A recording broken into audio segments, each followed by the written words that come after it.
me is Brian May, who is the star of the short film Glass Eyes, and Daniel Myers, who is the director, writer, producer of the short film Glass Eyes. How are you both doing today? Doing well. How are you? I'm doing well, thank you. So congratulations on the short that was accepted into the Garden State, and thank you so much for taking this time to talk to us. I did watch the short, and I'm really excited to ask you everything that went on behind the scenes. But before I do, can you tell our live viewers a bit about it? Yes. So Glass Eyes is a zombie genre short film, and it revolves around a relationship between a man and a woman.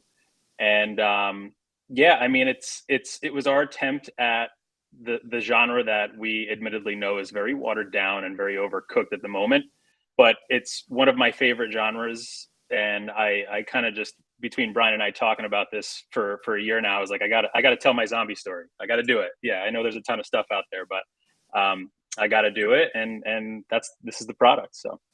And outside of it being, exactly what Dan said, it's really a project for Dan. He had been talking about something like this for a long time, so it's truly for Dan and for me as well, because he was kind enough to present the idea. So it's that's really what it is.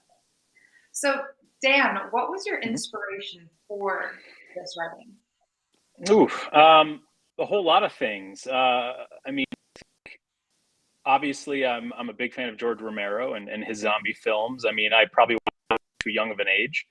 And what's funny, it's that George Romero has a famous line that says, "Don't make a zombie movie" to up and coming filmmakers. But he kind of follows it up in a joking manner where he says, "Don't make one without something to say." And not that I think we have an intense or a self-righteous point, but there is something to say in our film. And in terms of the visuals, the aesthetic, I mean, I'm just such a fan of filmmakers like Jean-Marc Vallée and Denis Villeneuve. And I said, let's do a zombie movie that looks amazing. And so much of that is because of our cinematographer, Rick Cook, who did an incredible job. So, I mean, those are the two influences. So. And so what was this filming process like for you? The process is kind of, well, Brian and I have done a ton of stuff together. We were here last year in the festival with our lo-fi sci-fi film monitor, and the process is always, hey Brian, I have an idea, and Brian's like, what is it? And I'll say the idea, and he'll say, or great, let's do it. And that's kind of that's really our process. I really say I lead, then yes. If not, I'll see. Yeah. Okay. Yeah, he holds me hostage. Yeah. So, but I mean, but honestly, it's really just the process is writing. We pass the script back and forth. We try to put together a team, and that's why it's so funny. This festival is so important to us. It's become like our home festival because we got in with Monitor last year, and through that connection and through attending the 2022 festival, we met Sophia Lucia Parola, our incredible co-star with Brian, and then Rick Cook, the cinematographer, and that just like snowballed into a core of people who are really into the idea, and it's a complete homegrown Jersey. Was shot right here in Monmouth County, every frame, and yeah, I mean the process was let's find people who want to work with us, and luckily we found those people.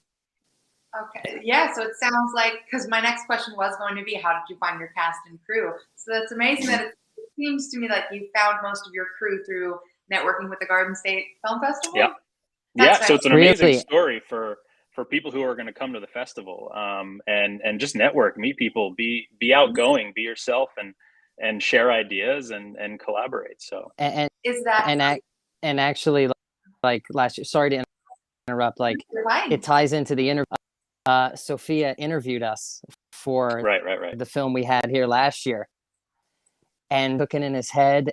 And after Sophia interviewed us, like that energy was already saying, like, man, that would be great if we could, if we could meet her and get in touch with her and project. And it came together magically. So we have Garden State Film Festival.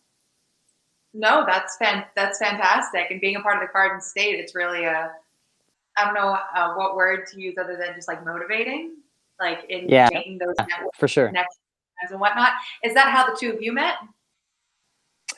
Well, we met here. So I just wanted to tell the audience that I'm not talking too much because I don't want Brian to talk. Brian just has a bit of a connection thing. So we're trying to limit his stuff to be as concise as possible.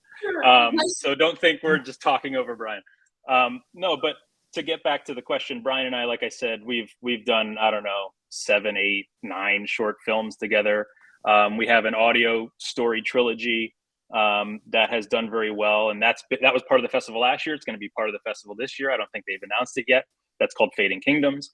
And we just, we're two guys living in Jersey who just have this passion, and thankfully we found each other a bunch of years ago, and we'll keep working together until we're old, I'm sure. So that's incredible. I love that. Did you guys film? So you said you met Sophia last year, so that means that you filmed during this year. Did you have any like weird COVID restrictions or anything like through your process? No, so we're non-union, and it was more of a, everyone was comfortable with it, and I'd say 80% of the shooting was outdoors, and that never really came up. I'm sure if we were a union job, there would have been more strict restrictions, but I mean, we're all very responsible and very safe, and everyone was very comfortable as far as I know. Yeah, and speaking of like the like Dan just mentioned Fading Kingdoms, and that project came about because of the pandemic. Couldn't get together to make a movie, and Dan wanted to do something cinematic and the pandemic allowed us to do that, deal with people remotely, send scripts, send we definitely obviously took advantage of the crazy, remain creative and remain in touch, and to do something artistic. So how long have you both been submitting to the Garden State Film Festival? We're a lucky 2 for 2, or 4 for 4 if you want to count Fading Kingdoms, the audio story. So yeah, I mean, this is a film that we didn't want to submit to too many places because we have a strong online run at some point, and because we feel like it's the kind of film, it's a subgenre, and we just wanted eyes on it, pun intended, on glass eyes. So we did a very limited festival submission, just because Brian and I have done this festival submissions. Brian's been his other films premieres around the world. I've been lucky with my own stuff, and it's just, for this one in particular, we're like, Garden State Film Festival is the #1, and then outside of that, we might explore some other ones, but I think it's probably just going to be an online run after this. That's awesome. So how does it feel to be accepted? Wonderful. Yeah, it's wonderful. I mean, it really is. So and I'm excited that Sophia will have a project in the festival, and it's going to be a fun night. It really will be. Is there anything that you're hoping the audience will get out of watching your short film? Brian, do you want to? Yeah, I think